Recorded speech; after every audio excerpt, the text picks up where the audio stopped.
Loin de la guerre, cette famille ukrainienne retrouve de la tranquillité au cœur du Lot-et-Garonne. C'est grâce à cet entrepreneur qu'Olena, son employé, commence une nouvelle vie à 3000 km de Kiev. Il n'y a pas de guerre ici. Nous retrouvons un peu de calme et de sérénité. Après, je veux quand même retourner en Ukraine et je crois en la victoire de mon pays. Bon bah écoute, tout ça c'est bien. Les enfants, donc c'est prévu pour aller à l'école à partir de lundi, c'est ça? Depuis le début de la guerre, Eric Estegassi a rapatrié une vingtaine de ses collaborateurs ukrainiens et leurs proches, tous dans le sud-ouest. Il a fallu déjà organiser, convaincre déjà, parce que beaucoup ne voulaient pas bouger. Et donc on les a fait partir. Alors, ceux qui avaient des moyens de transport sont partis avec leurs propres moyens vers l'ouest. Ceux qui n'avaient pas, on a trouvé soit des voitures, soit des bus, soit en train. Cette famille a traversé toute l'Europe en voiture, de la Pologne à la France, en passant par la Belgique et l'Allemagne.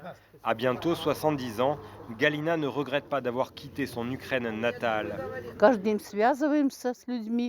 Chaque jour, quand je mets les actualités, je vois ce qu'il se passe là-bas.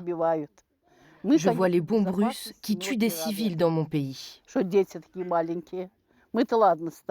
Est-ce que vous vous sentez bien? Vous êtes bien Dans dans le cette maison? département, toute une chaîne de solidarité s'est mise en place, notamment grâce à cet élu de la mairie d'Agen. C'est un ami qui me dit que son confrère est dans le besoin et dans l'urgence. Et de là, il y a d'autres amis qui mettaient à disposition leur maison.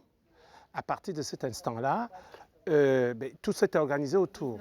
Quelques jours après leur arrivée, ils entament des démarches administratives.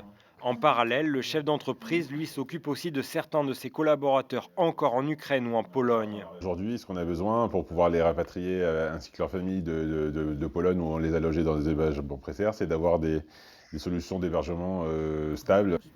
Pour la famille d'Olena, la vie continue ici en France pour le moment. Ces deux jeunes filles iront à l'école dès lundi grâce au maire de Saint-Sardos. Et si vous souhaitez les aider ainsi que les autres Ukrainiens liés à cette entreprise, une cagnotte en ligne vient d'être créée.